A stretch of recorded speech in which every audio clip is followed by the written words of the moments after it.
സഹോദരെ നമസ്കാരം. FIFA world cup 2026 match 40 group G New Zealand versus Egypt match ഉടനെ ഉണ്ടായിരിക്കുന്നതാണ്.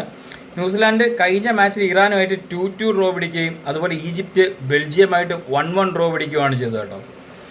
ന്യൂസിലാൻഡിന് വേണ്ടിയിട്ട് 2 ഗോളും ഇലാ ജസ്റ്റാണ് സ്കോർ ചെയ്തിരിക്കുന്നത്.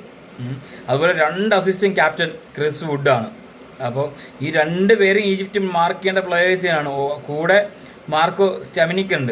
പുള്ളിക്കാരനാണ് മിഡ്ഫീൽഡിൽ മൊത്തം കൺട്രോൾ ചെയ്യുന്ന ആ ഒരു മനുഷ്യൻ. പുള്ളിക്കാരനെ നോട്ടീസ് ചെയ്യേണ്ട ഒരു പ്ലെയർ തന്നെയാണ്. അപ്പം ന്യൂസിലാൻഡ് ജയിക്കാൻ വേണ്ടിയിട്ട് ഉള്ള സാധനങ്ങൾ എന്തെന്നൊക്കെ പറഞ്ഞാൽ മാക്സിമം എന്താ പറയുക, നമ്മുടെ വുഡിലോട്ട് കുറച്ച് ക്രോസസ് എത്തിക്കുക ഫൈനൽ തേർഡിൽ. അതുപോലെ തന്നെ നമ്മുടെ ഇലാജസിൻ്റെ പേസ് നന്നായിട്ട് യൂസ് ചെയ്യുക. പിന്നെ നല്ല എന്താ പറയുക, അടുത്തൊരു സാധനം എന്ന് പറഞ്ഞാൽ അത് എത്രത്തോളം പ്രാവർത്തികമാകുമെന്ന് നമ്മുടെ എന്താ പറയുക ഡാരൻ ബെസ്ലിയെ കോച്ച് തന്നെ വിചാരിക്കണം. എന്ന് പറഞ്ഞാൽ നല്ല കോമ്പാക്റ്റായിട്ട് നിന്നിട്ട് സാലിനെ ഒന്ന് ഫസ്ട്രേറ്റ് ചെയ്യുക. സാല് ഫസ്ട്രേറ്റ് ആയിക്കഴിഞ്ഞാൽ ക്രിയേറ്റിവിറ്റി നിർത്തിക്കാൻ പറ്റിക്കഴിഞ്ഞാൽ തന്നെ വീണ്ടും ഒരു പ്ലസ് ആണ്. പിന്നെ ബാക്കി സെറ്റ് പീസസ് അത്യാവശ്യം യൂസ് കഴിഞ്ഞാൽ ന്യൂസിലാൻഡ് ഒരു ചാൻസ് ഉണ്ട്. ഈജിപ്തിനെ സംബന്ധിച്ചിടത്തോളം ഈജിപ്ത് ബെൽജിയമായിട്ട് 1-1 പിടിച്ചപ്പോൾ ഇമാം അഷറാണ് ഏക ഗോൾ അടിച്ചെങ്കിലും സാലയാണ് അസിസ്റ്റ്. അത് ഭയങ്കര ഒരു ക്രിയേറ്റീവ് അസിസ്റ്റ് തന്നെയായിരുന്നു.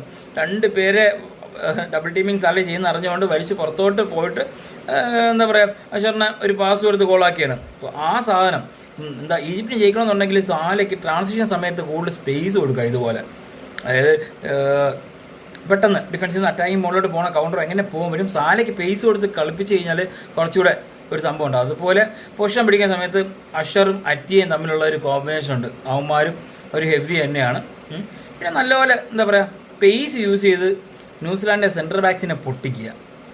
നടക്കൂലെന്ന് കണ്ടറിയണം. ഇതൊക്കെയാണ് എനിക്ക് പറയാനുള്ളത്.